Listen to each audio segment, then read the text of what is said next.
Yang pertama yang saya ingin memperkenalkan Datuk Amir Ali Maidin yang kita semua tidak asing lagi. Beliau untuk pengetahuan semua selain daripada mempunyai Maidin yang cukup besar, dia juga adalah menjawat jawatan sebagai Presiden Bumi Putra Retail Organisation. Betul Datuk? Betul. Dan juga jadi timbalan kepada Malaysian Retail Association. So ini adalah dua, bukan calang-calang orangnya, dia bukan saja mewakili Maidin, tapi mewakili ramai daripada golongan peniaga yang cukup terkesan hari ini dan kita cukup bertuah untuk melihat apa lagi yang Datuk ingin katakan tentang masalah ekonomi ini. Dan untuk pengetahuan semua, Maidin adalah pemborong terbesar dan peruncit terbesar di negara ini, beroperasi lebih daripada 95 cawangan di seluruh semenanjung Malaysia. Rantaian perniagaan Maidin telah berkembang ke dalam pelbagai jenis perniagaan. Mula-mula ada Iborim, ada pasar raya besar, ada kedai sebenarnya, ada pasar mini, bazar. Macam-macam lah. So Maidin kini melebihi, dikatakan perolehan Maidin kini melebihi 1.6 bilion setahun. Ini bukan milioner lah, bilioner pun.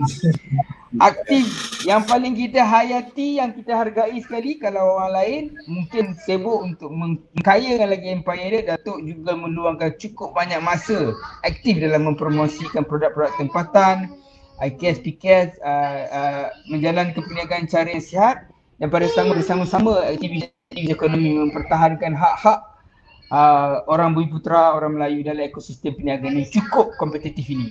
So Datuk, terima kasih banyak-banyak Datuk kena hadir. Terima kasih Aziz. Assalamualaikum. Waalaikumsalam warahmatullahi. Okey, so ni sebelum saya serahkan balik kepada Datuk, saya nak introduce kita punya panelis kita yang kedua. Juga tokoh yang cukup hebat, berasal dari Perlis, pengalaman beliau dan perniagaan lebih daripada 19 tahun, pernah memenangi anugerah usahawan muda kebangsaan dalam sektor industri. Permulaan beliau adalah sektor pelancongan, tapi kini beliau terlibat dalam mereka bertukar tema, hartanah, peruncitan, pengeluaran dan pengembangan emas. Beliau juga difahamkan mahir dalam sektor pengembangan usahawan SME dan latihan. Dan yang terkini adalah yang paling ramai mengenali beliau akhir-akhir ini adalah dengan adanya Tapa Group sebagai syarikat penyedia aplikasi penghantaran barangan dan makanan secara pantas dan menyeluruh di seluruh Malaysia. So inilah kita punya challenger kepada Grab, Foodpanda kita yang based locally, full local, mempunyai rangkaian 100,000 kenderaan di seluruh Malaysia dan ia memberi peluang pekerjaan. Seorang wakil daripada komuniti kita yang bergiat aktif dalam gig ekonomi dan ia cukup membanggakan. Tidak asyik bukan. Jadi saya perkenalkan Datuk Anwar Rahman. Terima kasih Datuk. Okay. Assalamualaikum. Assalam. Alhamdulillah, terima kasih banyak. So saya agak berbesar hati dalam isu kerana Datuk sekalian sudi bersama dengan saya hari ini. Hari ini kita akan cuba. Jadi apa mengelakkan masa lagi? Mungkin saya bagi 2 minit Datuk. 2 minit Datuk Anwar. Mula kita dengan Datuk Amir dulu. Apa yang terlintas dalam fikiran Datuk apabila melihat tajuk cabaran menuju 2030 ini? Silakan. Cabaran tu banyak. Cabaran tu banyak. Seminit je Datuk. Tak lebih. Kita nak tengok intro, nak tengok I think, dia bukan pasal orang kata pasal COVID tu ada cabaran. Dalam perniagaan, dalam kehidupan, semua orang ada cabaran. Okay? It's not the cabaran. It's how we handle the cabaran that we important. Okay? Dan cabaran ni sebetulnya kan, actually dia ni bukan besar sangat. Kita ni selalu ni membesar-besarkan. Jadi that is the crucial point here. Kadang-kadang the problem or the challenge is very small. Tapi pasal kita ni kan, biasanya fikir banyak sangat. Macam ni, kalau macam ni jadi macam mana? Kalau macam ni jadi macam, kalau macam ni, kalau saya pergi macam ni macam mana? So when you think so much, it becomes a very big challenge. So the trick behind the cabaran is like this. Kita belajar kat sekolah pun sama juga kan. Kita ambil what is the issue, kita tengok the plus, the minus, positive, negative, whatever. You weigh the situation. After that, you ask your heart. You ask your heart. Because I always believe, saya selalu percaya, we think with our head. Lalu kita fikir, kita kira macam ni, kalau saya buka kedai macam mana, ramai orang kata nak buka kat kiri ke kanan, ujung ke tengah, sewa ni kat ujung mahal, kat tengah murah. Whatever the challenges, we find all the information, cakap dengan kawan, dengan musuh semua dah habis. Plus and minus, fikir, but let your heart decide. Your heart is never wrong. If you are wrong, you have married the wrong person. Okey, Datuk. Tapi apa itu dari segi memahami cabaran. Bagaimana pula dengan kejayaan? Macam mana Datuk mengiktiraf sebuah perniagaan itu sudah berjaya? Setengah minit, Datuk. Tak ada perniagaan yang dah ada berjaya, because semua orang berniaga kata insyaAllah akan membesar lagi. Because berjaya ni is very subjective. Saya rasa satu perniagaan ni berjaya bila perniagaan kita boleh menolong orang lain. Kalau dia menolong diri kita sendiri, kita belum berjaya. Terima kasih, Datuk. Bagus tu. Maknanya kunci adalah bukan kejayaan diukur dengan kekayaan yang kita kumpul, tapi bagaimana kekayaan itu memberi kemajuan dan kemudahan untuk orang lain. Betul tak? Bukan that's the most important. Okay, Datuk. Sila Datuk Anwar. What is your interpretation? Apa takrifan kejayaan? 1.5 minit. Dan apa juga bagaimana Datuk memahami konsep cabaran dalam konteks memahami cabaran yang akan mendatang. Silakan. Okey, terima kasih kepada Yazid dan juga Dewan Perniagaan Melayu kerana beri peluang kepada saya untuk mengalami. Okey, dari segi pandangan secara peribadilah, bagi saya kalau setiap cabaran ataupun masalah itu adalah sebenarnya bagus sebenarnya. Bagus bagi orang yang bergelar usahawan ataupun peniaga, sebab setiap masalah yang berlaku itu adalah peluang. Ingat setiap masalah yang berlaku adalah itu peluang. Kita tak boleh meratap COVID, lepas tu salahkan kerajaan, tak boleh. Setiap masalah itu kena fikir, next. Ini yang paling penting kena fikir, apa step seterusnya yang perlu kita fikirkan. Sehingga 2030. Itu yang menjadi bagi saya tindakan yang paling penting. Apa tindakan kita perlu buat sekarang ni? Sebagai usahawan, dia tahu plan A, plan B, plan C. So mungkin itu secara pendek lah.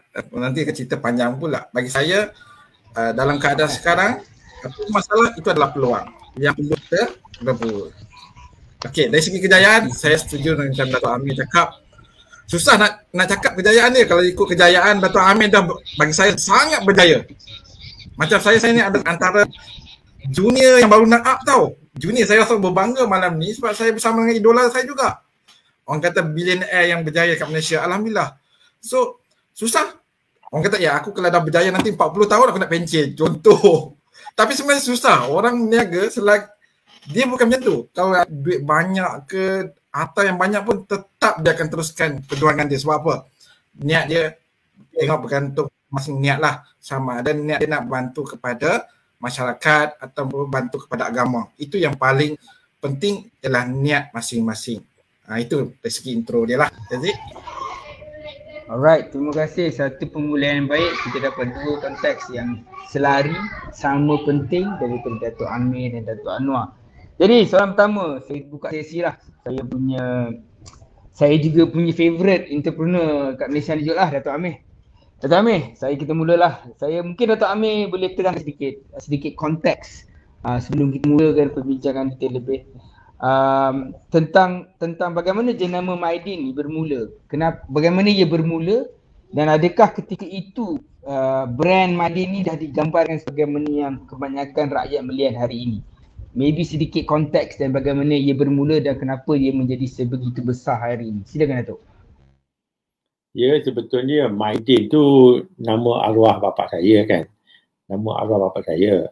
Jadi sebetulnya sebelum ni bapa saya dia beranak kat Pulau Pinang. Orang selalu ingat Mydin ni orang Penang lah. Okay? Tapi sebetulnya it's only bapa saya yang beranak kat Penang, dia bekerja dengan bapa dia dan dia ada kedai kat Penang dulu. Tapi nama kedai tu bukan Maidin, nama kedai tu Ghulam Hussein Jamal. Pasal nama bapa dia. Tapi dalam peperangan Jepun, dah kena bom kedai tu. Dan tok saya punya abang dengan anak dia meninggal. Pasal kena bom, okey. Nasib baik, kalau tak nasib baik, saya pun tak ada sini hari ni. Bapa saya ada kat rumah. Dengan bapa dia ada kat rumah pergi makan ke apa, jadi nasib baik lah. I mean, the good news and the bad news lah. Put it that way.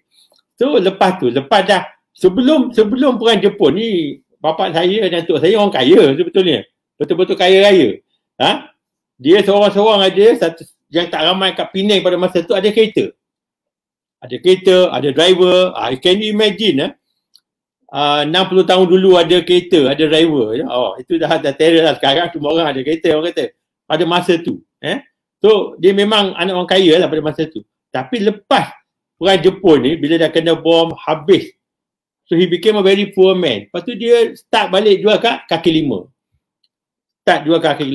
Then of course adik-beradik ramai. So apa yang dia buat tu, bapa saya berhijrah pergi kat Kota Baru. Bila bapa saya hijrah pergi Kota Baru, umur saya baru 1 tahun. Okay. So saya dibesarkan di Kota Baru dan bapa saya mula perniagaan sebagai Maidin, nama dia di Kota Baru. Dia orang kata Maidin ni dari mana? Dia kata Maidin ni sebetulnya orang Kelantan. Walaupun saya ni born in Penang, but I've never stayed in Penang. I was always brought up in, pasal tu kita orang Kelantan. Boleh kecil Kelantan lah, set-set kita lah. Berapa toleh pasal orang Kelantan. So, bermula di Kota Baru dan pelan-pelan lah. Bapa saya daripada kaki lima buka kedai kecil, kedai besar sikit. Lepas tu abang saya pergi kat Terengganu buka lagi satu kedai kecil, kedai papan saja. Okay. Lepas 20 tahun lebih, baru saya yang pergi belajar kat US lah semua ni balik. Buka, dah kerja kat bank dah 8-10 tahun. Lepas tu berhenti kat bank. Buka kedai kat Malayan Mansion. Kedai tu 800 kaki persegi je. Okay. So, sanalah bermula Maidin di Kuala Lumpur. Jadi sebelum tu Maidin di Kota Baru, dia orang Terengganu biasa orang tak berapa kenal lah. Bila Maidin di Kota Baru, di Kuala Lumpur tak ramai kenal. Tapi bila kita buka Maidin Hypermarket yang pertama di Subang, barulah orang kata, mata terbuka, kata, Maidin ni mana? Besar je bangunan. Barulah orang tahu, Maidin Hypermarket. Macam tu lah. So pelan-pelan lah. Pelan-pelan. So sebetulnya bila kita bermula buka 1 kedai, 2 kedai, 3 kedai ni, semualah kita kata kalau dapat beli bangunan depan tu pun dah cukup lah tu. Boleh retire. Dah beli tu lepas tu nak beli bangunan lain pula ke nak besar lagi, nak buka banyak lagi. So there's no end to business lah sebetulnya. And we move forward. Hopefully you don't do too many mistakes. We all make mistakes, but hopefully 8 of 10 times you are right lah. Otherwise we finish lah. Okay Datuk. Tapi soalan ni yang saya nak tanya Datuk ada susulan. Hari ni kalau kita tengok Datuk, model perniagaan Datuk hari ni Maidin lah, membuka ruang yang pula banyak. Peniaga ramai peruncit, pemborong yang nak jual harga murah dia beli kat Maidin dulu, dijual kat luar dan sebagainya. Tapi hari ni kenapa ada banyak jenis saingan. Kita ada kedai RM2, kita ada kedai RM1, kita ada konsep-konsep pasaran seperti Hero, ST Rosyad, Nadinan, KK Mart. Datuk punya pendapat dan saya fikir mereka juga mendapat inspirasi daripada Datuk sebagai satu ikon dalam dunia ekonomi di Malaysia ini. Tapi pendapat Datuk, adakah kehadiran pesaing-pesaing ini menjadi satu cabaran ataupun Datuk nampak itu adalah peluang dari segi Maidin melihat bagaimana ia menambah nilai dalam ekosistem ekonomi? Sebelum saya bagi Datuk Anwar pula soalan. Silakan Datuk. Dalam perniagaan ni kita memerlukan cabaran. Saya the main thing. Kalau tidak ni kita ni lama-lama we will be too, kita relax, kita tak jadi kompetitif. Walaupun kita tak suka, siapa suka kita ada kedai kat sini sebelah orang lain buka, kan? Tak suka Tetapi dia main thing ni kita nak tengok macam mana orang buka tu, what is your niche. your differentiation, apa perbezaan.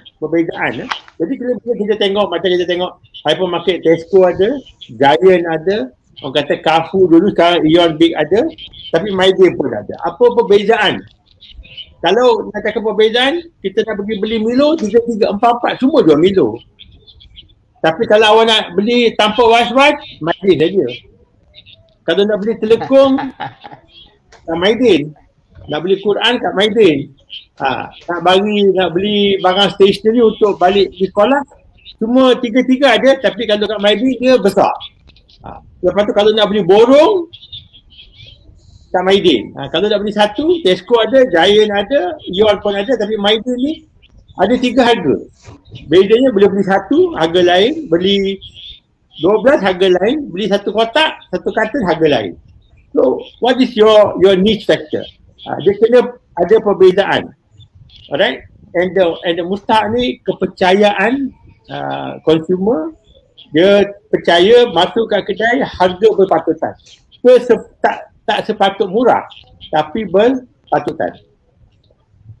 Okey Datuk, terima kasih. Saya rasa satu pembukaan yang cukup hebat. Kita dapat tengok Datuk bagaimana antara 2-3 generasi pilihan itu perlu bertahan sebelum Datuk berjaya meningkatkan satu lonjakan, jadikan Mydin sebuah ikon dalam negara yang berlari daripada pantai timur sampailah ke Kuala Lumpur, yang menjadi kebanggaan kebanyakan rakyat Malaysia. Jadi Datuk dah menerangkan sedikit tentang bagaimana melihat pesaing-pesaing ini, realiti ini, pesaing sini membantu menambah nilai dan memaksa peniaga-peniaga itu mencari niche dia. Bercerita pasal niche yang paling niche sekarang adalah dalam sektor yang sebagaimana yang Datuk Anwar sedang terlibat. Datuk Anwar boleh terangkan sedikit latar belakang bagaimana tapau tu bermula. Nama tapau tu semua orang pakai. Jom kita tapau nasi sana, jom kita tapau mi goreng. Tapau ni kita mamak pun kita pakai tapau. Tapau tu dah tak tahu dah bahasa Cina ke, bahasa India ke, orang tak tahu. Dia tapau. Jadi apa sasaran tapau ni Datuk dalam 5 tahun akan datang? Silakan Datuk. Okey, terima kasih Yazid. Okay, yang pertama sekali saya tertarik dengan Yazid cakap di perkataan tapau. Saya cerita sikit macam mana saya tertubuhnya tapau ni sebenarnya. Tahun lepas saya buat umrah bulan 2. Time tu seminggu sebelum, 2 minggu kot tak silap saya balik bulan 3. Dekat nak lockdown dah. Kalau saya balik lewat, saya dah jadi Tok Arab lah 6 bulan kat sana. So, saya balik awal, time tu, ketika saya buat umrah tu, saya berdoa macam ni. Saya cakap, ya Allah, saya nak buat satu perniagaan yang boleh bantu ribuan orang menjana pendapatan. Kemudian, satu peluang untuk meningkatkan pendapatan peniaga dan sebagainya. So, saya terfikir time tu, saya cakap, tengah-tengah saya duduk hotel dekat sebelah tu, saya sambil tengok khabar kan, saya cakap, tersebut perkataan tapau tu. Idea pertama, kita nak buat tapau food, sebenarnya kita tengok ada big player tu kan, daripada luar negara masuk Malaysia tiba-tiba meletup. Alright. So bila tengok kita fikir tapau food. Tapi based on pada pengalaman saya dah berniaga 19 tahun ni, macam-macam bidang lompat sana sini kan. Dah macam-macam perniagaan kita buat. Apa-apa perniagaan yang bergantung pada satu channel tak tahan lama dalam industri. Aja. Ini terbukti apabila big player sekarang nama ada e-hailing atau p-hailing, dia dah pecah dah daripada e-hailing kepada p-hailing kepada food kepada fresh dan mat. So bila saya study balik, saya cakap saya nak buat tapau food sebab berdasarkan pengalaman dan juga reality yang dah berlaku. So saya buat tapau sahaja, tetapi dalam tapau group ada fasa pembangunan. Sekarang kita ada tapau pasar, tapau food, tapau fresh, tapau mat, tapau pay, tapau express, syarikat kurier. Right. So 6 fasa ni kita akan tempoh 3 tahun. Tahun pertama ni kita lancar bulan 12 di Perlis. Dalam masa yang terdekat ini, hampir lebih kurang dalam 8 bulan ni, kita dah terima 140,000 kenderaan Malaysia, menjadikan tapau sebuah syarikat tempatan 100% yang terpendek dan terpantas pembangunan dia. Antara boleh jadikan sebuah syarikat tempatan yang terbesar dari segi segmen logistik. Alright? Sebab tapau merupakan sebuah syarikat penghantaran dan barangan secara pantas melalui aplikasi. So boleh download lah dekat aplikasi Tapau dekat app Android dan iOS. So dalam masa dekat kita dah mencapai begitu. Sebab misi kita nak menjadikan sebuah syarikat halal logistik sebenarnya. Kita nak menjadikan misi kita adalah sebuah syarikat halal logistik. InsyaAllah saya tengok dari segi timeline kita ni, hujung tahun ni kita akan dapat hampir mungkin 200,000 kenderaan di seluruh Malaysia. Itu secara asas dia lah pembangunan Tapau buat masa sekarang. So dalam konteks Tapau ni, di peringkat awal ni lebih kepada segmen logistik, perhantaran. Tak kisah apa-apa perniagaan yang memerlukan perhantaran. Mungkin Datuk pun nak pakai di MyDay banyak dah buat perniagaan secara online dan sekarang go digital perlukan rakan logistik. InsyaAllah kita boleh kerjasama. Itu contoh. Contoh. Saya dah agak dah ni.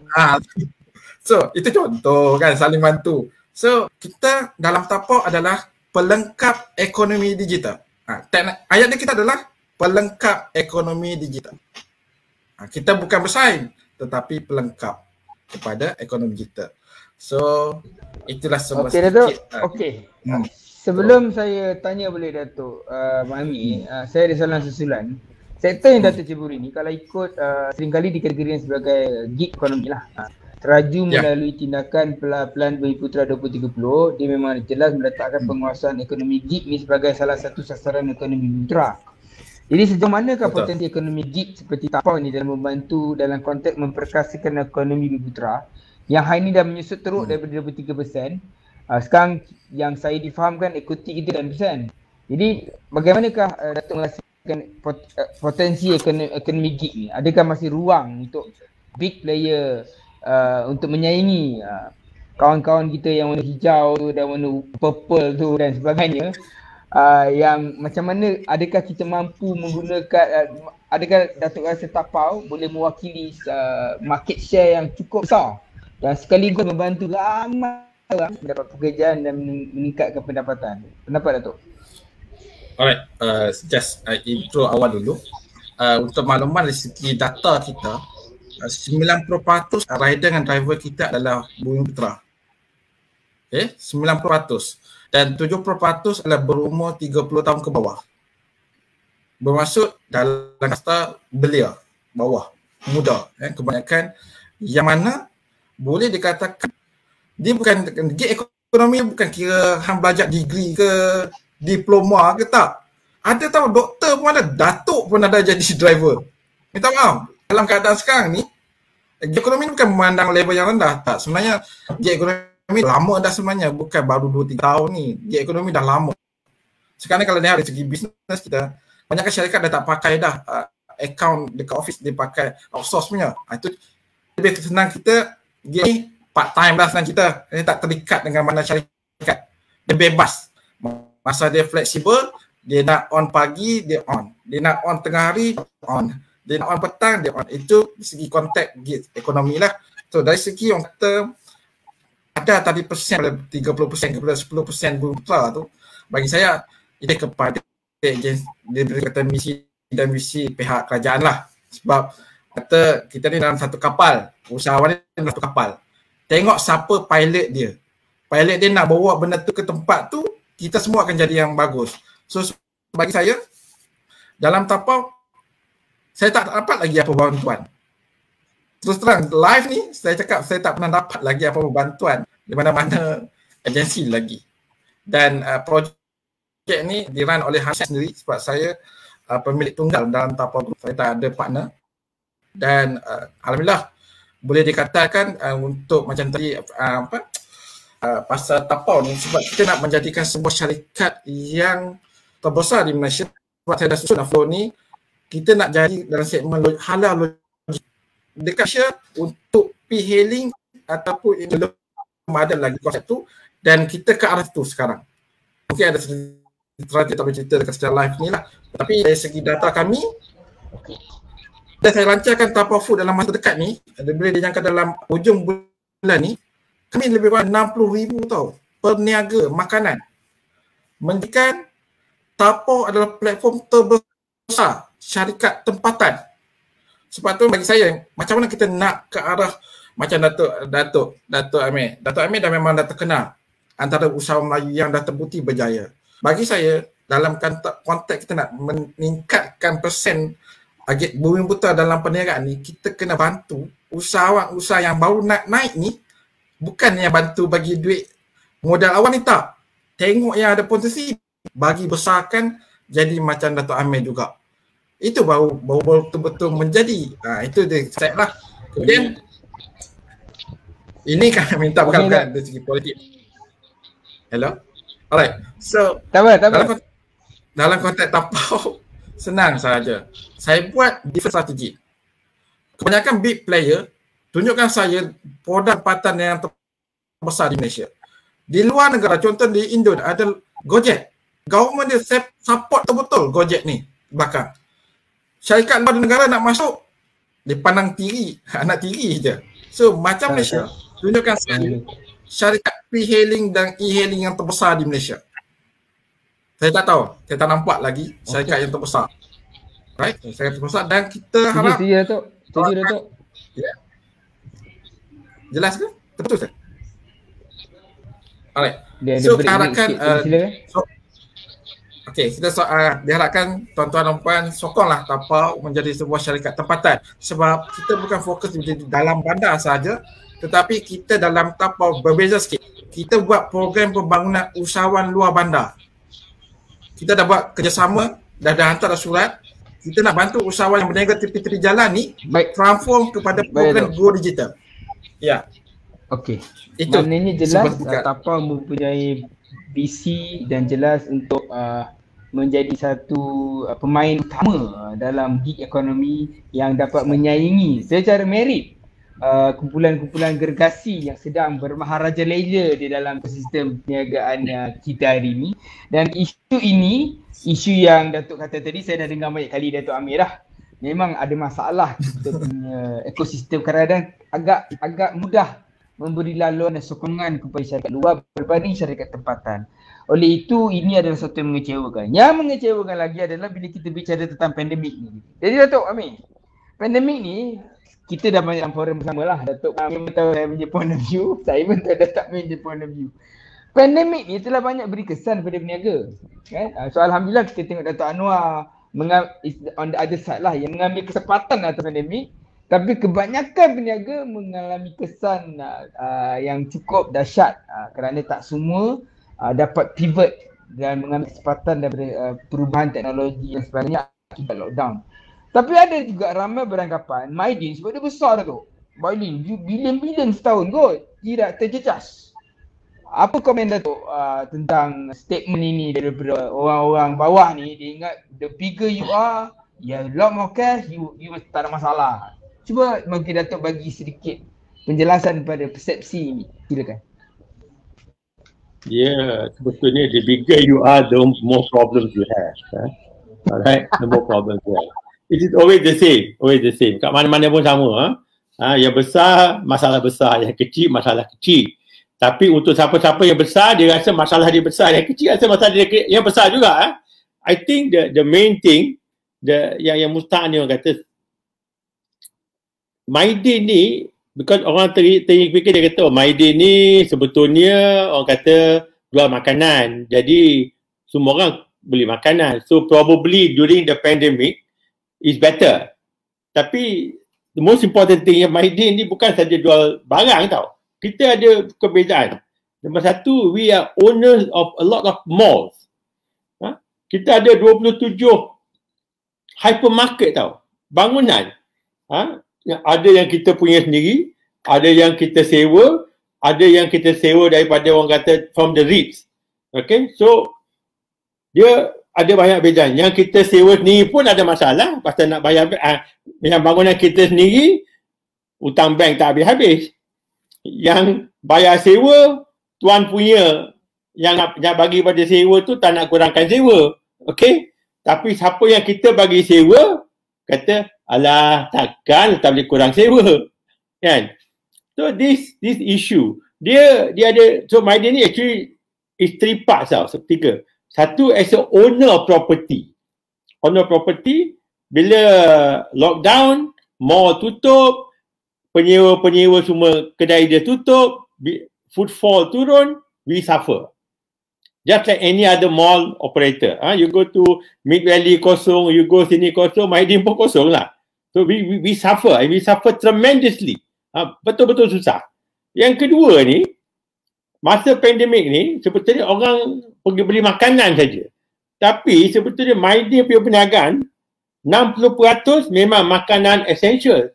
Tapi 40% kita lebih jual stationery, orang kata electrical, dan baju-baju, telekong, semua ni kan, ni semua tutup. Semua tutup, okay? So our business actually went down massively. Lagi-lagi dalam perniagaan kita ni, makanan semua ni kita margin rendah ya. Yang baju semua ni margin lebih sikit. So I think we have suffered equally or maybe even more during the pandemic. But you don't see me crying. You have to smile. You're smiling because kalau kita kata kalau if you cry then your 10,000 employees will be more problematic. Okay? So kita kena tunjuk positif. Positif. Saya suka dengan semangat Datuk. Semangat tu yang membakar semangat banyak usahawan-usahawan muda seperti saya, Datuk Anwar dan sebagainya, kerana untuk terus maju berada di puncak memerlukan satu stamina dan kesungguhan dan keyakinan yang luar biasa. Tapi masih dalam satu pandemik Datuk, saya faham Datuk selaku Presiden BRO Bumiputra Retail Association dan juga Sebagai Presiden Malaysia Retail Association, mungkin Datuk boleh komen bagaimana Maidin dalam konteks dia pun ditekan dengan keadaan cash flow tak ada, penyewa mall tak nak bayar sewa, orang yang bagi sewa pula tak nak buang sewa.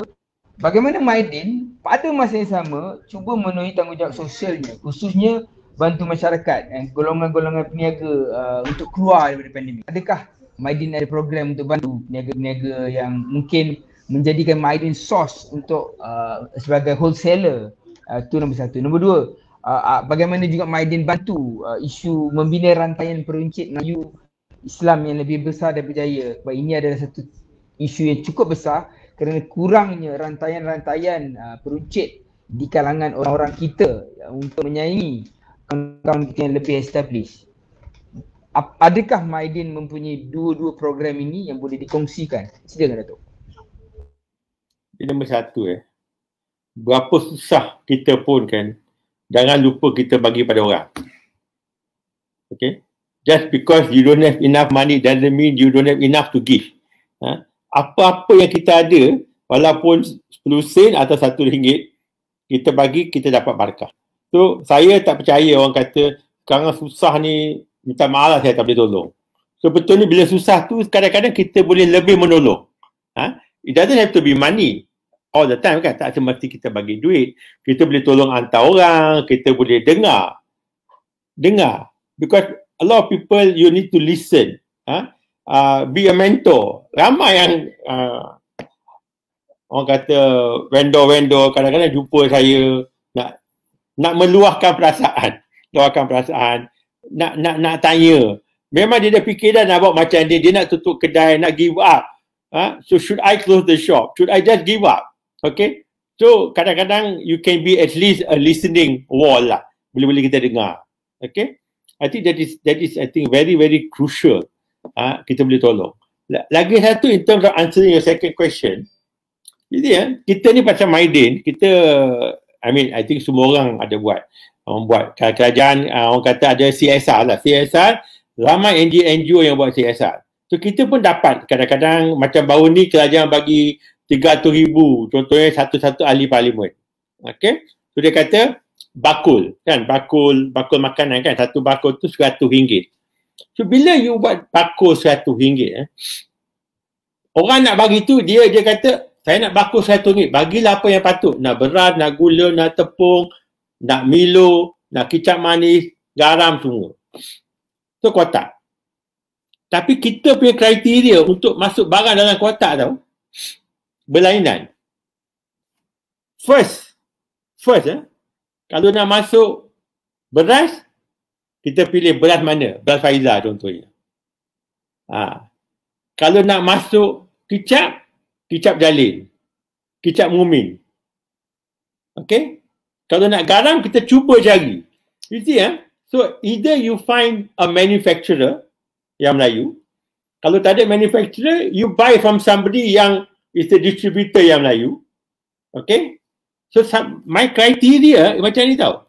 Dalam satu kotak tu kan, first priority, I will put the bumi product. Kalau tak ada bumi product, I will put a product from an Indian manufacturer. Why Indian? Because I feel the person who needs the more help, whatever we say, is the bumi. Not because I'm bumi, not necessary. Tapi yang kita patut tolong because from the socio-economic perspective, dia ada lowest. Kalau kita tak tolong orang kita, tak ada orang lain nak tolong lah. Okay, so kita cuba tolong bumi dulu. Kalau bumi dah kata tak ada, kita cuba tolong orang India dulu. Because dia ada second in terms of socio-economic. Kalau tak ada yang India, kita cari yang China dulu. Kalau tak ada yang China, last lah kita cari Nestle. So, that is the way. So, bila kita buat kotak tu, bukan saja kita menolong dia CSR, tapi kita akan tolong manufacturer. Lepas tu kita cari lori yang hantar barang. Sama juga, lori yang hantar barang tu, kalau nak hantar Kota Baru, Pak Abu.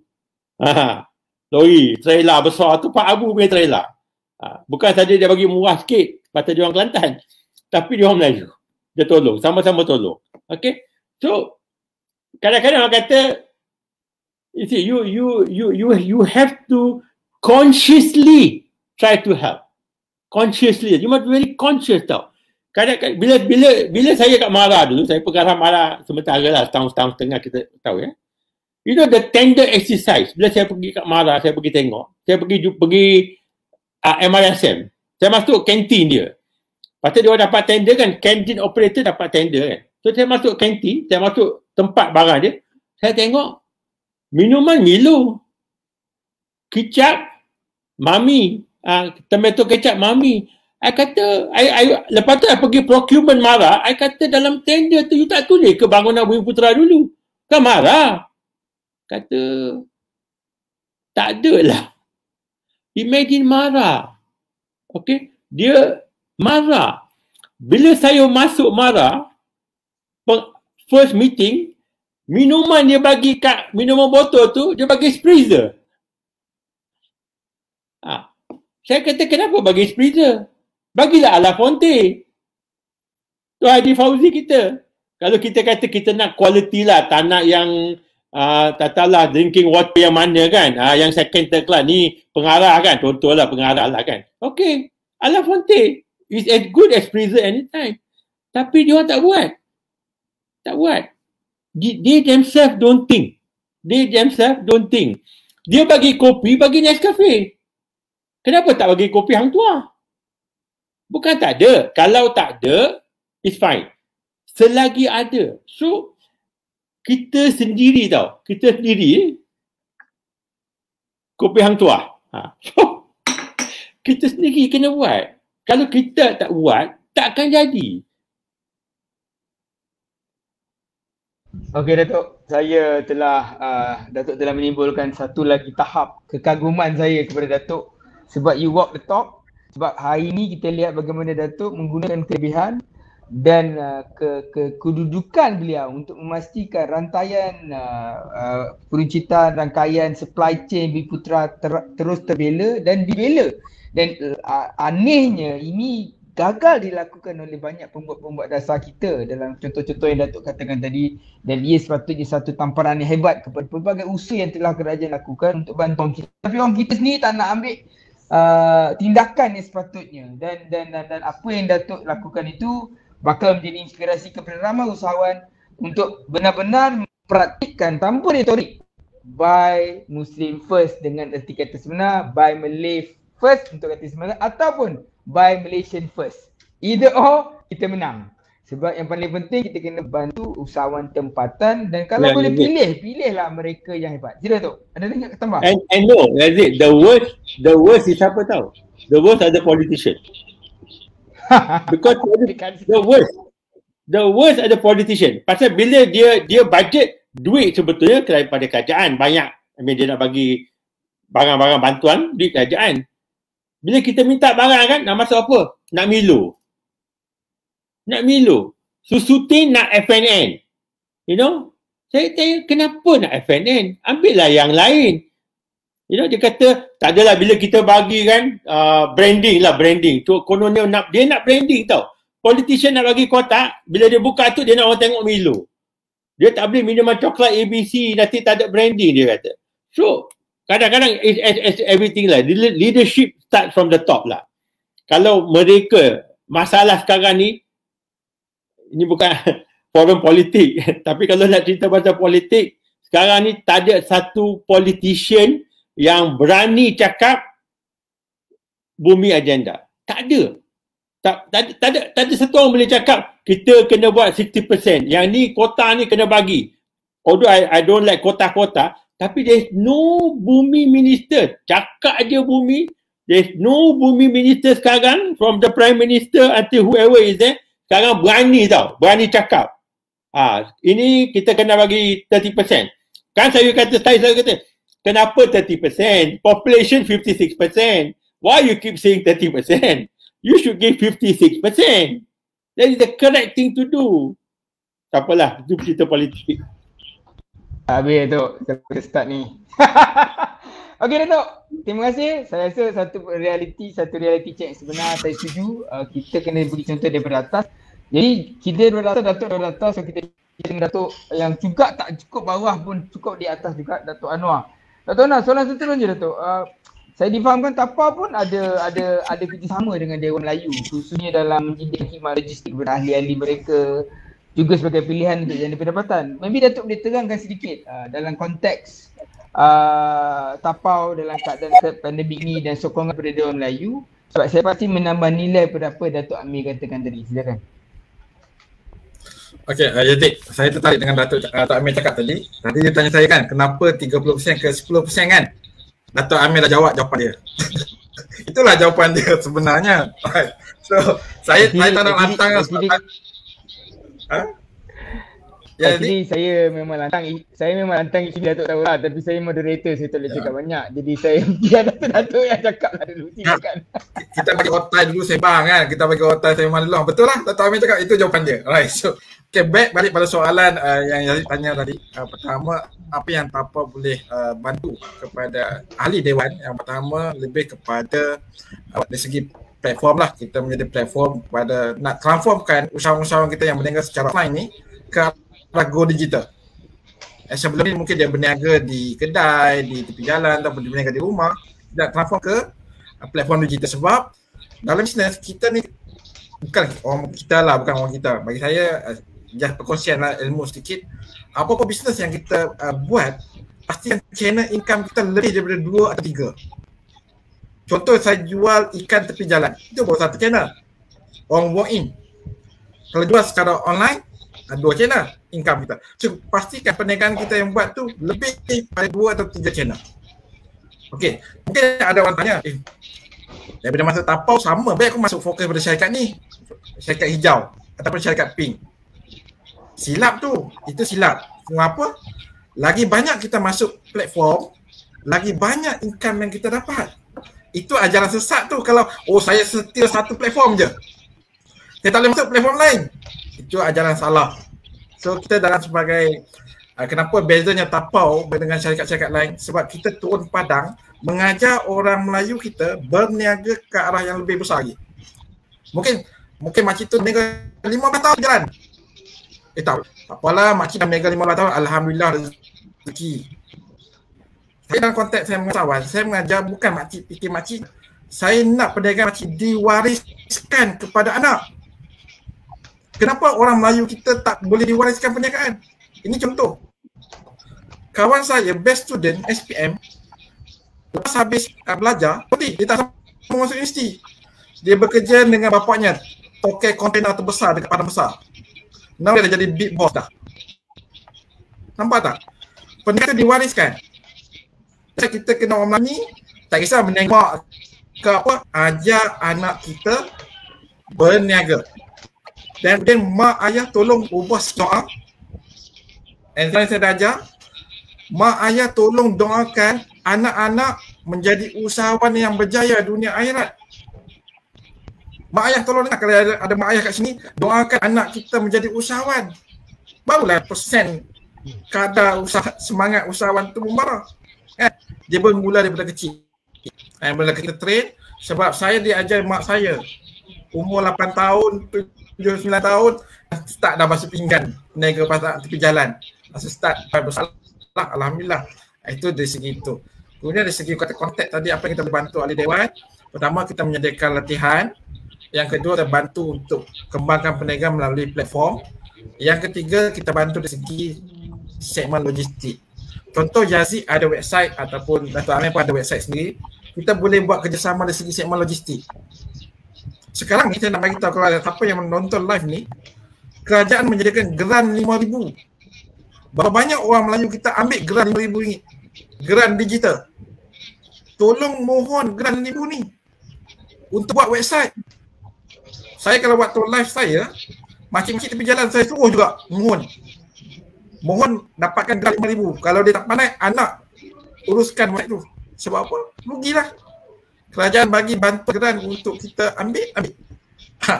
Itu yang saya cakap tadi. Sebab siapa yang ada website, ahli dewan ataupun pedagang-pedagang ada website, kita boleh buat API dengan rapau.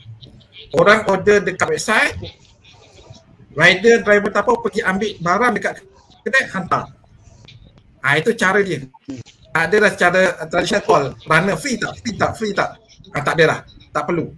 Kita dah ada sistem dah.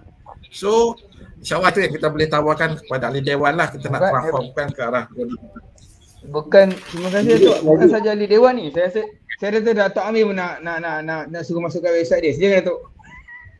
Tak, Yazid. Pasal kita dah dengar Dato' Anwar tadi pasal dia kecil kan. Entrepreneurship actually entrepreneurship begins at home. That is very important. Satu cerita yang benar saya bagi tahu. Bila saya pergi kat darjah 1, pergi sekolah kan, dulu musim sekolah tu, biasa mak bapak bagi 20 sen kan, 10 sen. Zaman tu 20 sen, 10 sen lah. Sekarang zaman RM5 Zaman tu 10 sen, 20 sen. Bapak saya tak bagi saya duit tau. Tak bagi duit. Dia bagi apa tau? Bapak saya dulu jual mainan. Kalau Yazid dengan Dato' Anwar semua ni muda-muda lah, kalau ada yang lebih umur sikit. Dulu ada combat tau, combat. Yang askar-askar yang kecil-kecil tu, satu bungkus tu ada satu bungkus tu ada 10 askar. 10 askar. Jadi satu paket tu dulu bapak saya jual RM1. So dia bagi saya satu paket. Dia kata awak pergi kedai, pergi kat sekolah, pergi jual ni. So saya buka paket tu, satu paket ada 10, satu maknanya 10 sen. Saya pergi jual 20 sen, dapat RM2. Balik rumah, bapak saya ambil balik RM1. Dia kata, dapat RM2, bagilah RM2. Tak. Barang duit saya RM1, kena bagi balik. Tu dapat RM1. Dapat RM1 tu maknanya dapat 10 sen. Jadi kita cukup untuk 2 minggu. Kan 5 hari pergi sekolah cukup. Lepas tu minggu depan dia bagi barang lain pula. Saya kena pergi jual lah. So you jual, you learn and then you make money. So you learn entrepreneurship kat rumah. Barulah bila you know the value of money kan. That 10 cents. Susah tau berpeluh, bergaduh, nak bodek kawan, beli barang. You know, all these things is you are learning when you are small. Salesmanship, macam mana nak jual kan. So this is how you learn in a family. Dan bila saya balik rumah pun, bapa saya, ini cerita lama, but I think very very good to know from entrepreneurship. Dulu kan kedai mereka, dia bawa balik atas tu, dia bawa duit ke atas. Dia bawa duit daripada kedai ni, bawa atas, dia panggil semua anak, 7 orang anak. Panggil semua anak, duduk atas katil. Duduk atas katil, ambil semua duit, dia buang atas katil. Kira. So kita kira lah. Ambil RM1, you know lah, how to count money. So kita dah biasa dengan duit tau. Kira duit, atur macam mana, kepala agung on the right or on the left, lepas 10, 9, lagi 1 10, lepas 10, ikat getah 100, dah habis kira, semua dapat 10 sen. Bukan dapat RM1. So you learn how to handle money. So sekarang macam budak-budak kita baru masuk kerja kan, buat dia cashier, dia ketah tau. Dia ketah. Pasal dia tak tengok, duit 1,000, 2,000 untuk saya, orang bagi saya ke? Tak, saya boleh kira. Kira duit. Pasal biasa kira dah. So all these things is, as you grow up, so kadang-kadang it's all these that kita tak perasan tau, tak perasan. That knowledge that is going into you, tak perasan.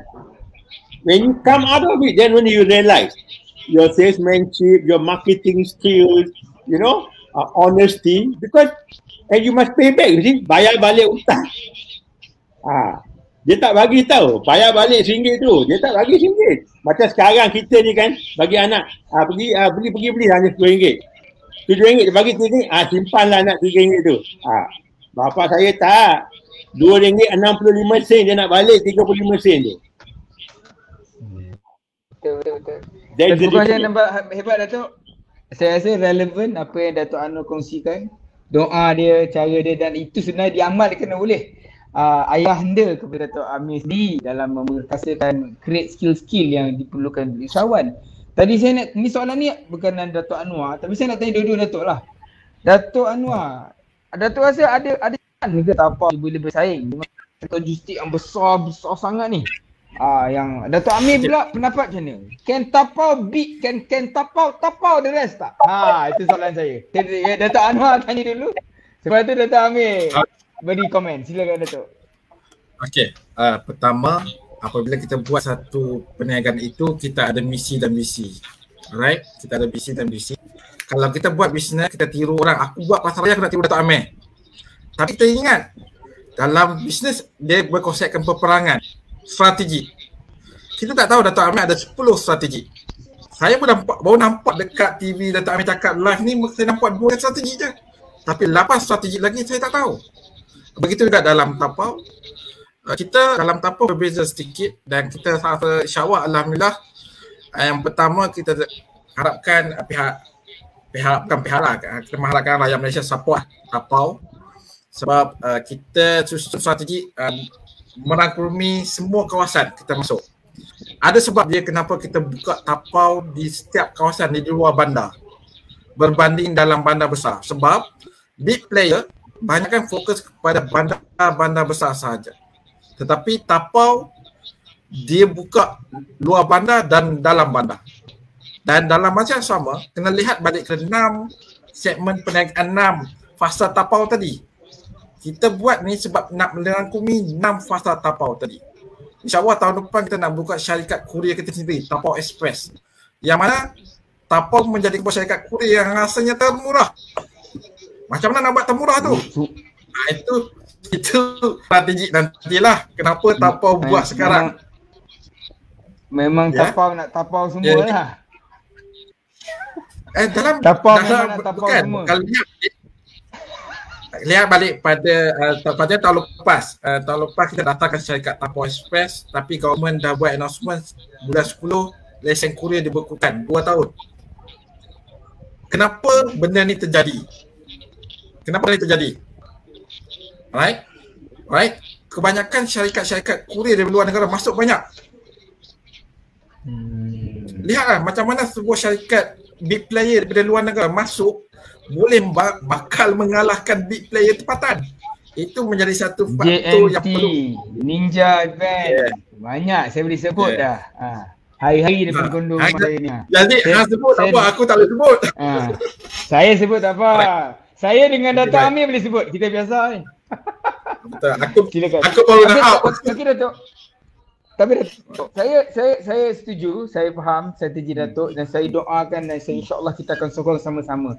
Datuk Amir rasa dalam konteks ni sebab Datuk dah ada banyak pengalaman lagi dalam perniagaan. Apa yang kerajaan boleh buat dalam nak tolong tapau ni? As a seasoned player Datuk, mungkin Datuk punya idea macam mana kerajaan patut tolong startup besar seperti tapau ni dengan visi yang cukup hebat.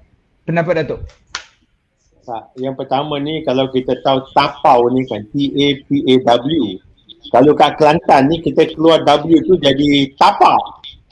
Betul. So dia boleh tapa siapa-siapa pun. No problem. Tak ada.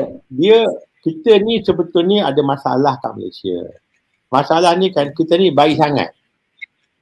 We are too nice to everybody, and there is a problem with that. Okay, instinctively kita ni orang Melayu ni, kita ni baik sangat. Orang baik tau. Orang suka sekarang orang bisingkan pasal MMH2 punya program kan, because ramai overseas people we like to stay in Malaysia because we are very nice people. Actually we are too nice. We welcome everybody. And sometimes welcoming everybody ni, we forget that charity begins at home. Okay? And it's not a business of tapau saja. Macam hypermarket pun sama. Kat luar negara, the biggest hypermarket in UK, it has to be Tesco. The biggest in US is Walmart. The biggest in Thailand is the Thai counterpart. Okay? And in Singapore, it's a Singapore one. In Malaysia only. Yang besar punya bukan Malaysia. You go to any country in the world, even Korea or even India, no country the biggest will be overseas player. Because the government makes sure that the local player is the biggest player. Okay? Walaupun depan dia kata semua boleh, belakang dia tak akan bagi. You think what I want to open a Maidin in London senang? Dia tak bagi masuk. Bukan tak nak buka. Tak akan bagi. They make so many restrictions. Tapi kita ni kan, yang hijau nak masuk boleh, yang pink nak masuk boleh. Semua. Yang mana ni tapau ni kita lupa. Semua boleh. So, the policy, we want an open economy. Kita this one. But we don't have to be so nice to everybody. There must be some restriction. Not necessary for only the bumi, non-bumi pun sama. Even the Chinese complain the same. Hey, you know. So we must have the biggest. Kita kena bagi masuk. Jadi kita pun boleh belajar. Kalau tak kita pun tak tahu. Yang warna hijau tu macam mana, warna pink tu macam mana. But the government must always remember that kalau we allow the big players, it is never accretive to the GDP. Kalau you are an economist, you know. It's never accretive. So the money will always go out. So the country will always lose out. So government policy ni, and sekarang lagi susah. Tak ada orang yang berani nak cakap. Okey Tok, since Datuk dah mulakan dalam satu konteks memahami masalah ni, kita pula kat Malaysia ni kalau kita tentang ekonomi Bumiputera, ekonomi orang Melayu, kita tidak boleh lari daripada bagaimana politik memainkan peranan. Jadi kalau Datuk diberi peluang lah Datuk, alang kepala kita dah tanya ni, diberi peluang untuk bertemu Perdana Menteri baru kita, apa saranan dan cadangan Datuk kepada beliau, khususnya dalam konteks bagaimana nak bantu usahawan Melayu kita dapat bertahan? Apakah tindakan-tindakan yang patut dilakukan? Relevan daripada apa yang Datuk katakan tadi dan juga relevan daripada cabaran Datuk Anwar. Mungkin Datuk boleh bagi imagine kalau Datuk berjumpa Perdana Menteri lagi di 20 minit dah sekarang. Apa cadangan Datuk kepada beliau? No, I think in any country for that matter, apa saja, kita nak a stable country, right? For a stable country, a country can only be stable if all races are balanced. Kat mana saja kalau tak balance akan bergaduh. Lama-lama akan bergaduh. Okay? So, bukan kata kita nak lebih, you nak kurang. Okay? To make sure the country is stable, everybody must be given an opportunity, and the Bumiputera must be given a handicap. Bukan bagi free, bagi handicap. Okay, macam golf kalau boleh main, dia orang politician semua tahu golf. Boleh dapat handicap. So you need to give that handicap. Okay?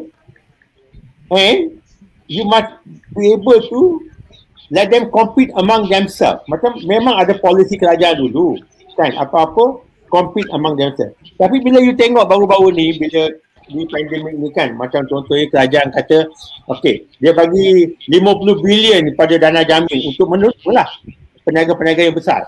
Yang kecil dia bagi guarantee sikit kan. Tapi dalam itu there is no quota for Bumiputera. So dana jamin 50 bilion tak boleh habis. Because the non-bubi will take. Kalau saya boleh kaya, dia kata, tak apalah, bagi orang yang kuat sikit dulu. Because there's no quota. I mean, just like, kalau tak ada kota untuk rumah, orang Melayu tak akan dapat rumah. Kalau tak ada kota untuk kedai, tak akan dapat. You see, you have to give this. Okay, until you balance it. If not, kalau tak, the country will never be stable. Tapi dia kena berani lah. Kena berani. Dulu memang ada. But I'm not telling you, bagi AP, lepas tu bagi kat kroni. Sekarang ni, I tell you, kita ni ada ramai peniaga Melayu. Bukan 30-45 tahun dulu tau. Sekarang ni ramai peniaga Melayu. And many of them are good businesses, you know. So daripada kita nak pergi cari yang lain-lain kan. Sekarang pandemik ni kan, the main thing sekarang ni main thing. Peniaga Melayu ni yang dah ada tu kerajaan kena tolong dulu. Tak payah belanja duit, nak tolong semua orang yang belum berniaga. Okay? Because yang dah 60 tahun ni, kerajaan cubalah dengan bajet berapa bilion ni yang nak menaikkan ni, semua ni dah hilang dah. Dah hilang. Dah mati, nak mati, nyawa-nyawa ikan. So, kalau sekarang tak tolong dia orang, that 60 years or how many years of NEP is finished. It's finished. Okay? So kalau nak bagi 1 bilion ke 100 bilion pun, pergi cari peniaga yang memang they are successful before the pandemic. Give them the safety net.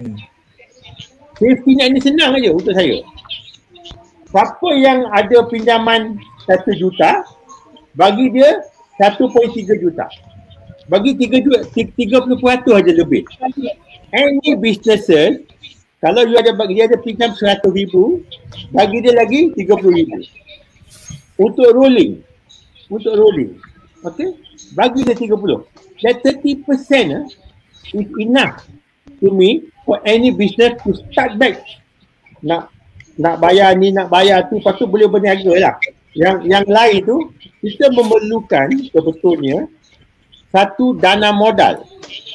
Dana modal untuk Bumi Putra, contohnya untuk retail. Saya tahu retail sajalah. Okay?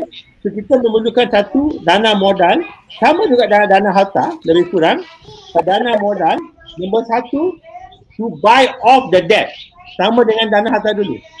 Okay? Macam untuk saya ni kan, saya ada orang menyewa ni berjuta-juta tak bayar. Dalam buku saya ni kan, it's account receivable tau. Currently. Tunggu hujung tahun ni, auditor akan tanya. So saya kena write off. Kalau saya kena write off 50 juta, esok bank telefon lah. Bos, macam mana write off 50 million? Negative shareholders fund. Habis. So this debt, it's not only me, there's so many out there yang Bumi Putra ni. The government must come up with a dana modal ni to buy over this debt so that we can move with the cash flow. Lepas tu bagi lagi 30% untuk jalan ke hadapan. That's all. Okay. Datuk. And then don't interfere. Lain semua kita boleh buat. Okey, bagus Datuk. Jadi jelasnya Datuk kata kita kena selamatkan hasil-hasil perjuangan pembangunan ekonomi yang telah terhasil lebih 50 tahun ni, NEP dan sebagainya. Kalau kita biarkan hanyut kerana pandemik ni, habis pelbagai rantaian-rantaian yang ada. Dah lah tak banyak Datuk kan, habis kita semuanya. Itu saya setuju. So kerajaan kena kenal pasti mereka yang ada potensi, yang ada kebolehan untuk protect dan pertahankan kerana mereka dalam keadaan yang luar biasa. Dan nombor 2 Datuk ada cadangkan ni, saya pernah dengar cadangan ni Datuk daripada forum yang lain. Memang kita perlu dana modal yang luar biasa. Kalau kerajaan tak buat, tukar kerajaan. Itulah solution yang terakhir Datuk. Kalau dia buat pekak, kita kena buatlah tindakan sewajarnya. Tapi Datuk, saya dah tanya satu soalan sebelum saya fikir Datuk Anwar bagi komen. Mesti Datuk Anwar nak komen, saya pasti. Datuk lihat kalau kita tengok dalam belakang ni, kita tengok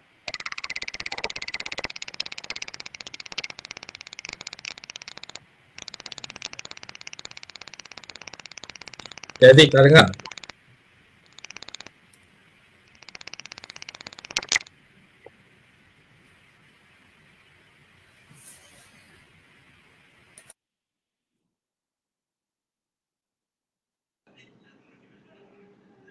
Tak dengar tu Dengar. Okey, dengar.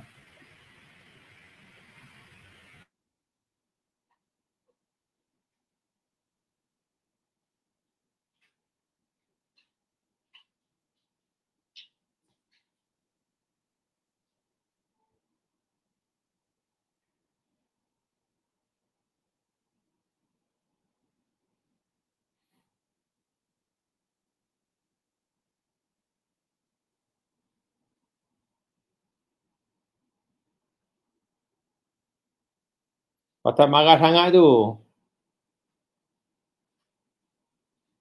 Ya, rancak sangat tu kan. Sementara menunggu Ridwan kata kalau boleh cerita pasal dana harta ni.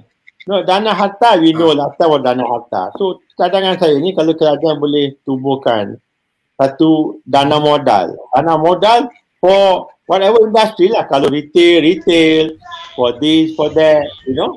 So that we can help the current Bumi Putra. Very, very important. So it can be dana retail, dana tapau. Sorry Aziz, sementara menunggu Aziz. Tak ada, saya dengar semua Datuk cakap. Saya setuju Datuk, saya sokong sepenuhnya dan in fact saya percaya Dewan Melayu pun setuju dengan Datuk perlunya ada satu dana khas. Tapi Datuk, saya punya soalan tadi sebenarnya, kita berbicara tentang 2030 sebagai sasaran baru negara menjadi sebuah negara sama. Kalau kita tengok perubahan teknologi macam-macam, orang dah beli online lah, semua dah jadi macam tak ada orang tengah dah. Supply chain kita punya konsep pun dah berubah-ubah. Bahkan kita boleh beli online dari rumah dan sebagainya. Jadi persoalan yang saya dan ramai bertanya, walaupun saya setuju dengan Datuk, realitinya Mydin ni macam equivalent Walmart. Kita ni big player dalam sektor retail. Bagaimana Mydin pula mempersiapkan dirinya untuk kekal berjaya dan relevan dalam konteks realiti kecanggihan teknologi yang sedang berlaku hari ini? Ramai yang tak tahu sebetulnya. Yang kena beli barang ni kan, Mydin ni sebetulnya banyak cawangan. Macam Walmart juga. You see, now Walmart is becoming more bigger than Amazon. Sebab dia dah ada infrastructure, warehouse semua tempat. Sama dengan Mydin, end of the day, the last mile is the most expensive. Betul ya, tapau. The last mile. Okay. So kita ni ada cawangan kita yang besar ni pada semua tempat ada. Kota Baru ada, Terengganu ada, Johor ada, Kedah ada, Penang ada. Kita dah ada warehouse kat sana dah. So for logistic support, cost will be the lowest. Okay, nombor satu. Yang kedua, ramai yang jual barang, dia orang beli kat Mydin because everybody got their own way of selling things, you know. Kadang-kadang tak tahu tak. You tengok baju kurung orang jual online, Mydin jual 59, dia jual 99. Saya tengok baju sama.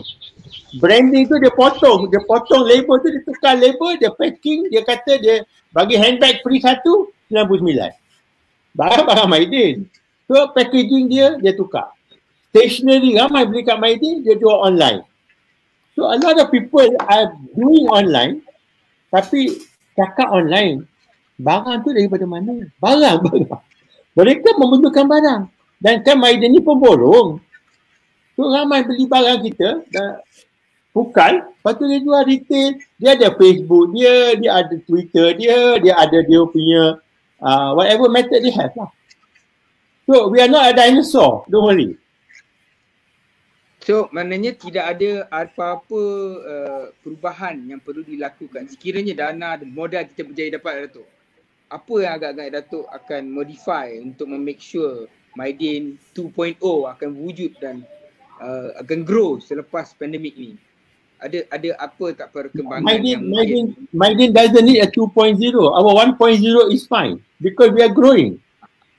Because kita tak payah because you see, business is always evolving. It's always evolving. Jadi kita jangan fikir only online because whatever you do online is only a certain percentage of the business. The offline business is always very huge. And you can feel it. Macam mana pun dapat makanan kat rumah daripada hijau ke yang pink, kalau boleh pergi kedai mamak makan roti canai, itu yang sedap. So akhir kata you kena keluar juga. Okay. So Saya certain part of the business online can take, but it cannot take all part of the business. Because kita human, we are social animal. Okay, if we don't socialize, we will die. We are no more humans already. So kita kena keluar. Macam saya jumpa Yazah itu. Kenapa pergi kat taman? Because we are social animal. Kita kena keluar. Kalau kita dah keluar, mesti kita minum air, kita pergi makan, pergi jalan-jalan. Because we are social animal. Maybe what will happen, or what is happening, apa yang kita biasa tu, barang yang laku sekali online sebetulnya diapers, susu budak. Because dia dah tahu apa dia nak, tak payahlah beratur kat Maidin, harga dia pergi sini-sini, dia beli, hantar kat rumah. Itu aja. Kalau nak beli baju, nak beli ikan yang segar, alah beli online ikan segar, you dapat segar ke sebetulnya? Jangan-jangan. Baik. Saya terima Batuk, maknanya tak semua benda kita beli digital. Tapi ada benda yang kita beli digital. Satu reality check juga untuk semua pihak-pihak dan juga pelopor-pelopor dalam the new economy, the new digital economy. Jadi saya ada soalan untuk Datuk, sebenarnya soalan daripada penonton.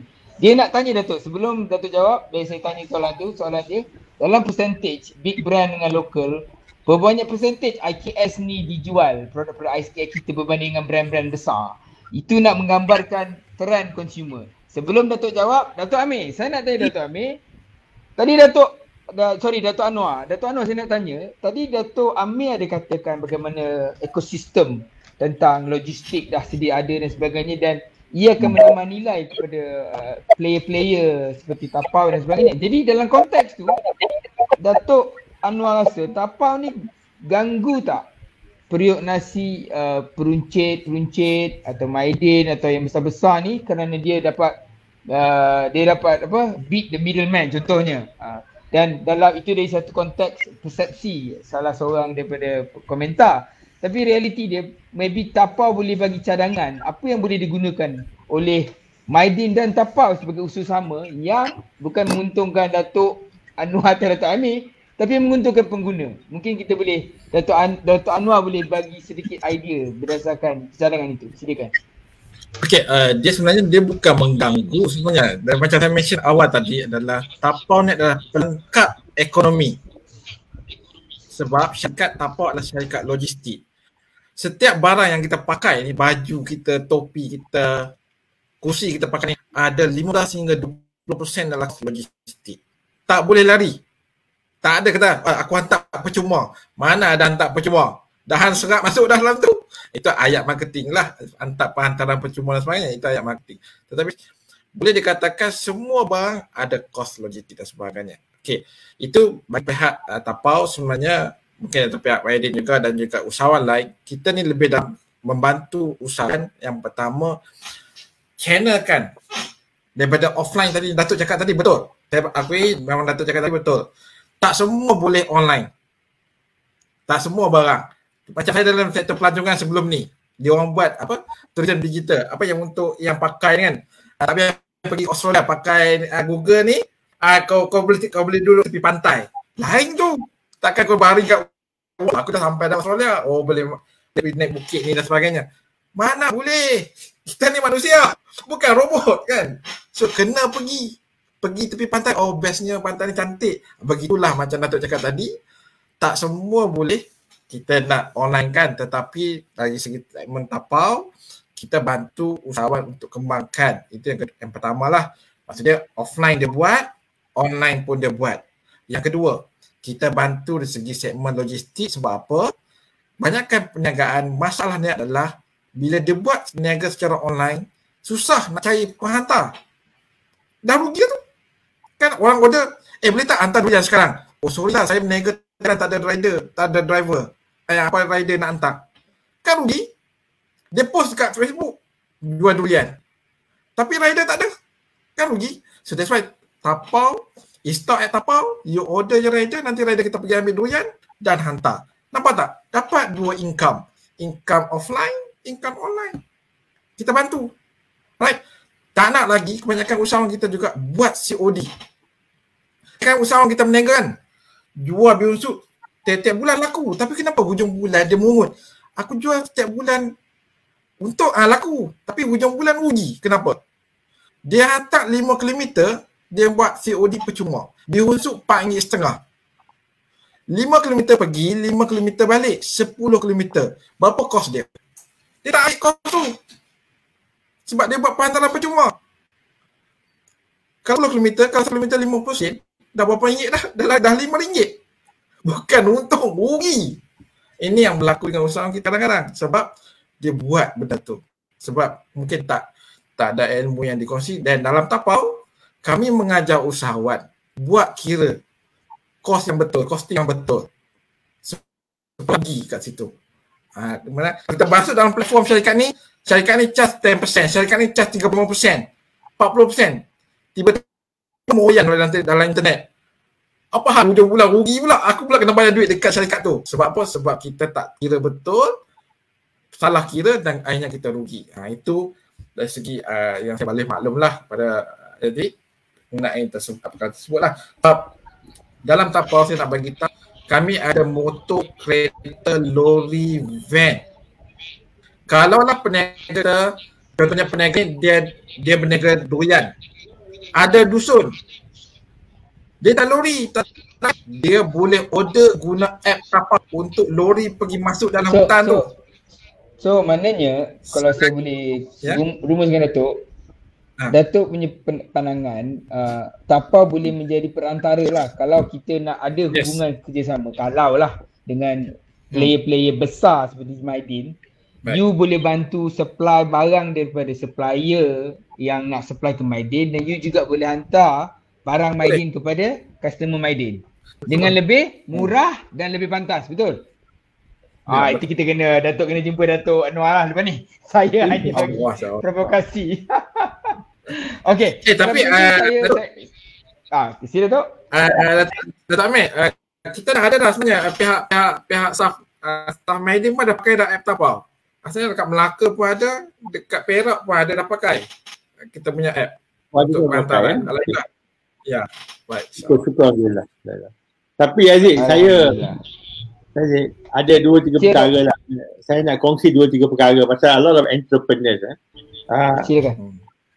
Yang nombor satu ni kan, apa-apa perniagaan yang kita nak buat, pergi kerja kat tempat tu dulu, perniagaan tu. Kita nak buka restoran, jangan kita buka restoran dulu. Pergi kerja kat kedai mamak contoh, katalah saya nak buka kedai mamak satu. Kita sepatutnya pergi kerja kat kedai mamak dulu. Tengok macam mana tu, kari ikan hari ni yang lebih tu dia buat apa.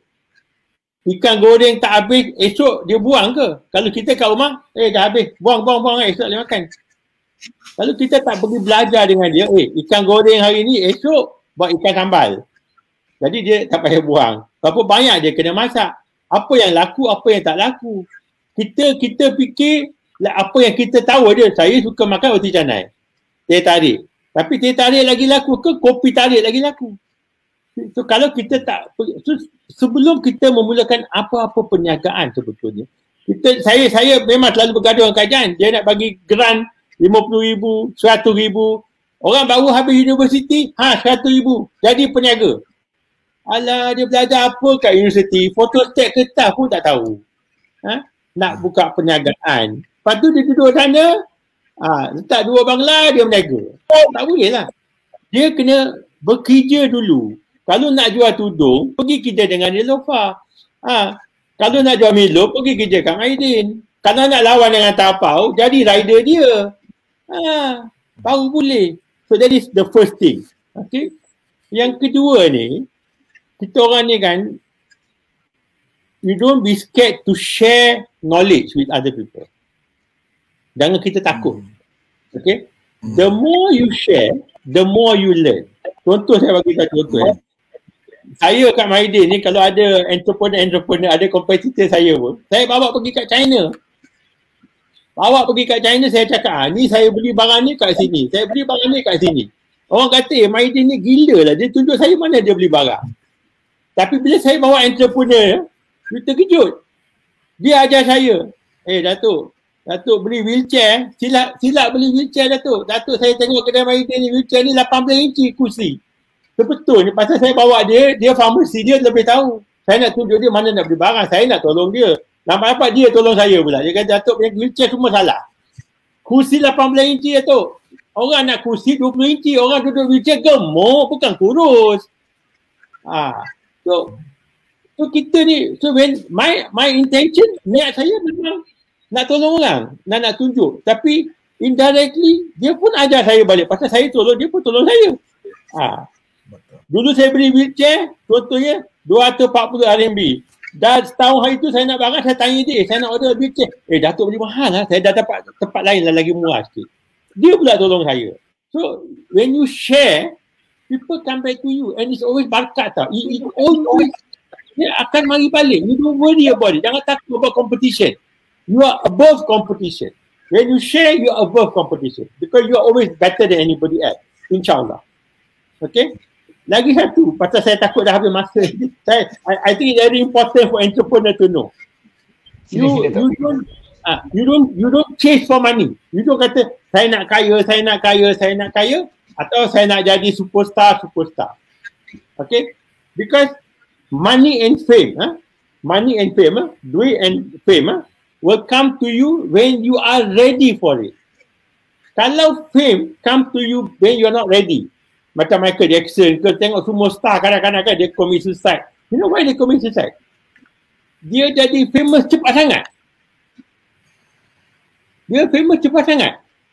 Kalau dia famous pelan-pelan, macam Siti Nurhaliza kita kata famousnya. Berapa tahun tahu saya kenal Siti Nurhaliza dulu. Ada dia budak-budak dia menyanyi tau. Bukan famous. So dia pelan-pelan dah 20 tahun dia jadi famous, dia tak hilang tau. Because slow and steady. Fame is like that. Money pun yang cepat-cepat kaya ni kan, cepat kaya cepat hilang. Yang pelan-pelan kaya mesti ada lagi. So fame and money never chase. It will come to you when you are ready. I think itu saya nak kongsi lah. Itu very important for entrepreneur to understand this. Terima kasih Datuk. Satu, saya rasa nasihat yang cukup bermakna kepada semua yang mendengar, termasuk juga penonton, termasuk juga ahli-ahli dewan, termasuk juga saya dan juga Datuk Anwar, insyaAllah. Jadi kalau Datuk, saya ada satu soalan Datuk. Last sebelum saya pass ke Datuk Anwar, mungkin nak bagi last words. Kalaulah Datuk boleh memula sebuah perniagaan pada tahun 2020, tahun lepas lah, katakan Datuk tak ada Mydin lah, what business yang Datuk akan ceburi agak-agak ni? Adakah will you have gone into digital? Will you have gone into tapau? Apa agak-agaknya dengan ilmu Datuk sekarang? If you can start over in 2020, perniagaan apa yang Datuk akan pilih? Perniagaan yang sama, tapi saya tak akan pinjam duit banyak sangat. Terima kasih Datuk. Alhamdulillah. Terima kasih Datuk. Thank you very much. Datuk Anwar, last few word. Banyak soalan sebenarnya kita nak tanya, tapi ada dua soalan yang ramai yang tertanya-tanya. Bagaimana Datuk boleh memastikan tapau ni lebih murah daripada player-player yang warna hijau, warna pink tu semua? Satu. Nombor dua, bagaimana Datuk nak pastikan kos pada orang ramai pun kekal rendah, sebab bila dia ada 2-3 orang, dia colluding. Dia akan ada kartel. Dia akan pastikan dia punya margin tinggi. Yang kena retailer macam Mydin, DJ peruncit dan pengguna-pengguna. Yang itu situasi itu tidak menguntungkan pengguna. Macam mana agaknya Datuk Anwar akan challenge satu kelebihan yang mereka ada kerana servis yang mereka dominasi pada ekosistem kita? Silakan Datuk. Okay, tahu saya Datuk cakap jangan kongsi, jangan takut kongsi. Aku pula takut kongsi. Kan, so Datuk katakan kan itu strategi tu. Dah berlawanan dah ni. Datuk Amir kata jangan takut, aku tak boleh cerita. Alright, pertama sekali terima kasih Datuk Amir. Bagi saya malam ni saya join sebab saya nak belajar sebenarnya dengan Datuk Amir juga sebenarnya. Kita ni sebagai kita sebagai orang muda ni, kita kena belajar apa yang Datuk Amir share tadi ya. So nak kata pengalaman tu tak, sebab masa baru nak up mengenai soalan Yazid tadi, macam mana kita nak pastikan harga yang kita tawarkan, harga yang kita tawar tu ada yang terbaik daripada syarikat lain. Alright, dari syarikat lain lah pertama dalam tapau kita buat difference sikit. Alright, difference sikit pertama, kita setiap minggu kita buat turun padang. kita buat sembang bual bicara bersama CEO tau. Rider tapau boleh sembang dengan CEO. Tunjukkan saya syarikat BB Player, CEO dia bersembang dengan rider. Secara live kami buat. Pertama sebab saya nak dapat feedback kepada rider dan driver, dan saya nak pastikan servis yang diberikan itu yang terbaik. Itu satu. Yang kedua, antara syarikat yang banyak hotline, kamilah syarikat tapau, kami ada 6 hotline untuk pastikan setiap masalah diselesaikan dalam masa yang sama dalam satu hari tu. Kita nak berlaku next day baru selesai. Kita nak hari yang sama tu dalam tempoh satu hari selesai. Itu kedua, servis yang kita tawarkan. Yang ketiga, dari segi harga. Alhamdulillah, tapau untuk vendor specialnya adalah below daripada big player yang lain. Sangat rendah. Sangat rendah. Sangat rendah. Saya tak boleh mention dekat sini lah berapa rate dia, tapi saya nak bagi tahu below 20%. Rendah. Rendah. Dan kita mempunyai bukan sekadar itu. Banyakkan syarikat lain dia datang gunalah app kami. Tak. Tapau different sikit. Tapau membantu invite dia orang masuk dalam platform. Yang kedua, kita mengajar. Kami bagi kelas secara percuma. Kami turun padang buat roadshow. Dan saya nak beritahu dekat sini secara online, saya dah hantar kepada semua ahli parlimen dan ahli parlimen di seluruh Malaysia, saya sponsor RM12,000 untuk program pembangunan Go Digital. 100 orang saya sponsor. Program tu 12,000 saya sponsor. Semua parlimen di seluruh Malaysia. Kita dah hantar dah surat. Dan ada ahli parlimen dah reply dah. Mungkin tak boleh buat lagi event keadaan COVID. Lepas kita dah boleh buat perhimpunan, kita boleh buat event lagi. Kita sebab apa kita nak buat turun padang, kita nak bantu. Sebab bagi saya macam Datuk cakap tadi lah, saya ada ilmu tentang bisnes sebab saya dah bila kecil. Macam Datuk cakap tadi, Datuk ngajak jual mainan. Saya jual buah apple. Waktu dah start dari 4 saya dah jual. Mak saya beli dekat pasar raya, sebiji 2 kupang, saya jual 3 kupang. Untung sekupang. Sama juga. Datuk dapat untung, saya tak. Mak saya minta balik 100%. Untung dia ambil, semua dia ambil. Itu kejam lagi. Han tak boleh, budak-budak tak boleh pegang duit. Tu geram betul kan. Dia ambil semua. Modal ambil, untung pun ambil. Tapi tak apalah. Yang penting ilmu tadi. Yang penting ilmu tu. Sebab saya nampak berdasarkan tersebut. Sebab tu saya cakap tadi, tolonglah mak ayah kita, tolong doakan anak kita menjadi usahawan berjaya. Itu yang paling penting bagi saya lah. Doa mak ayah. Walaupun tak ada pengalaman, mak ayah tak ada pengalaman bisnes, yang penting doa. Sebab doa mak ayah tu makbul. Kan? So, kita tak naklah ni doa, jadilah anakku jadi kaki tangan kerajaan. Memanglah jadi kaki tangan kerajaan. Mak saya dulu doa untuk saya jadi kaki tangan kerajaan tau. Betul. Saya kerja 4 tahun pensyarah, saya berhenti. Mak saya marah tau, kenapa berhenti? Sebab jiwa bisnes. Kata saya kata, mak kena reda ni, anak mak nak niaga. Kalau tak reda susah, tak berjaya. Alhamdulillah, mak saya terima saya berniaga. Alhamdulillah lah sampai sekarang. Itu pentingnya keberkatan. Terima kasih Datuk. Sebagai orang muda, saya boleh relate. Ramai orang-orang kita masih lagi janggal dengan kerisauan bila anak-anak muda mencuburi bisnes perniagaan. Habislah anak aku ni, lagi 3 tahun bankrupt lah ni, lagi 4 tahun hutang kena pinggang. Jadi ini normal. Tapi realitinya macam kita ada akun-akun macam Datuk Amir, Datuk Anwar dan sebagainya. Saya rasa situasi dah berubah. Macam Datuk Amir kata, sekarang ada ramai peniaga-peniaga Melayu yang kompeten, yang bukan Alibaba, yang bukan rent seeker, yang betul-betul berkebolehan dan ikhlas dalam berjuang dalam ekosistem perniagaan secara telus dan jelas. Jadi masa kita dah tidak ada, saya terpaksa hentikan segala soalan-soalan yang telah diajukan oleh penonton-penonton. Tapi saya nak minta kedua-dua panelis untuk paparkan jawapan. Kita ada tanya dulu, apakah satu-satunya sifat kriteria terpenting yang perlu ada pada seorang usahawan? Mungkin kita mulakan dengan Datuk. Boleh Datuk paparkan apa yang Datuk tulis pada awal forum kita ni? What is kriteria? Just tunjuk dekat kamera je, jadi semua orang nampak. The first word yang Datuk nak bagi. Datuk Amir, silakan. Can you show me? Saya bagi Datuk Anwar. Datuk Anwar. Datuk Anwar lu. Okey. Amanah, hebat. Undil amanah. Tak apa, no comment. Kita biar penonton berfikir. Dato' Amir, silakan.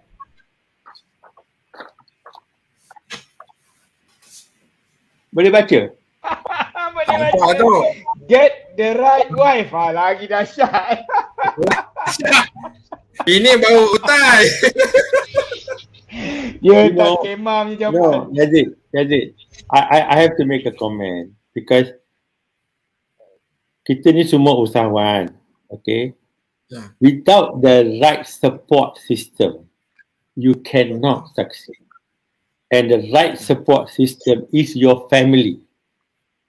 No matter you think you are so great, without the support, of course, of your parents bila you nak jadi sesuatu, but biasanya biasa macam saya kata, bila kita belajar habis universiti, kita pergi kerja dululah for experience.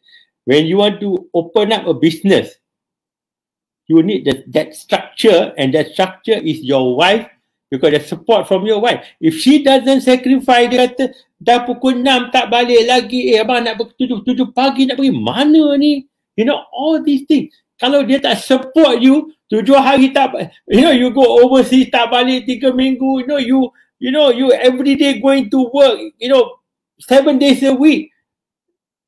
Kalau you cannot get the support from your wife, you can never be a successful business. Never. Saya rasa ramai usahawan kat luar tu macam ni angguk. Tapi tak ada cakap kuat, bini dia dengar. Tak ni. Wife besar. Kalau you successful. Ataupun husband lah. Ya, Husband kalau support you. husband lah. Jangan husband kata, alah you pergi balik kena masak juga. Janganlah macam tu kan. Kalau dia entrepreneur, dia jaga restoran, dia masak kat sana, bila dia balik ke rumah, you masaklah untuk dia. Betul. Setuju Datuk. Okey, terima kasih Dato' Amir kerana perkongsian cukup bermakna. Saya dapat komen-komen semua suka dengan Dato' Amir punya point of view, nasihat, tauladan dan juga pengalaman yang luar biasa. Dan saya juga nak ucapkan terima kasih banyak-banyak kepada Dato' Anwar kerana memberi inspirasi bahawa menjadi seorang usahawan tempatan dalam sektor digital gig economy ni is never too late. It's never too late, not too small. Kita ada peluang, jangan hanya kita perlu ada visi dan keberanian. Saya rasa kombinasi antara Dato' Anwar dengan Dato' Amir ni, kalau dah ada salah satu sama, saya doakan kedua-duanya berjaya membina empire yang lebih besar, lebih hebat, lebih menambah nilai kepada ekosistem kita, dan yang paling penting lebih ramai orang kita boleh bantu, sama ada sebagai pekerja ataupun sebagai sokongan kepada industri ekonomi kita. Itu saya bagi pihak Dewan Perniagaan Melayu, yakni Dewan Melayu, ingin mengucapkan jutaan, ribuan terima kasih kepada semua panelis-panelis yang sudi bersama-sama kita.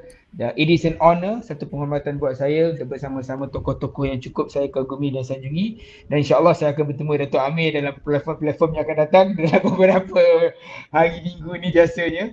Dan saya ingin end the note adalah dengan sebuah firman Allah yang bermaksud aku tidak ubah nasib satu kaum melainkan dia mengubahnya sendiri. Maknanya semuanya bergantung pada apa yang kita ingin lakukan, apa yang kita buat, barulah Allah akan bantu kita. Dan kita baru selesai sambut ulang tahun kemerdekaan yang ke-64 semalam. Soal itu elok kita insafi bahawa tanpa kekuatan kami, orang Melayu dan Melayu tidak boleh mengubah nasib bangsanya. So kita perlu lebih ramai akan niaga seperti Dato' Amir. Yang kita perlu pertahan dan sokong Dato' Amir ni. Maidan cannot be let to fall down. Itu moto dari Dewan Melayu. Dalam mesyuarat tertutup kita sebut Datuk, just for your info. Dan juga kita tidak boleh kita biarkan Dato' Anwar juga tidak ada sokongan. Jadi kita perlu akun-akun niaga seperti ini disokong yang berwawasan, yang ada cicit diri untuk terus memacu dan membangunkan ummah demi kepentingan agama bangsa negara. Jadi sekali lagi terima kasih kepada panelis. Saya harap semua pihak penonton-penonton akan terus menyokong wacana ekon niaga yang dilakukan oleh Dewan Melayu dan harap terus follow, subscribe, like Facebook page kami. So terus mendapat beberapa lagi event-event media yang akan menambah nilai kepada ilmu kita dan juga networking kita. Inilah hikmah dalam suasana pandemik ini. Jadi pada 8 bulan September, ekonomi pasca pandemik. Apa formulanya? So nantikan saya jemput Dato' Amir dan juga Dato' Anwar untuk bersama-sama kami dengan semua penonton. Harapannya kita dapat bersama-sama berbicara satu perbicaraan yang cukup penting dalam menentukan bagaimana kita untuk maju seterusnya. Oleh itu, wabillahi taufiq wa hidayah. Wassalamualaikum warahmatullahi wabarakatuh. Assalamualaikum.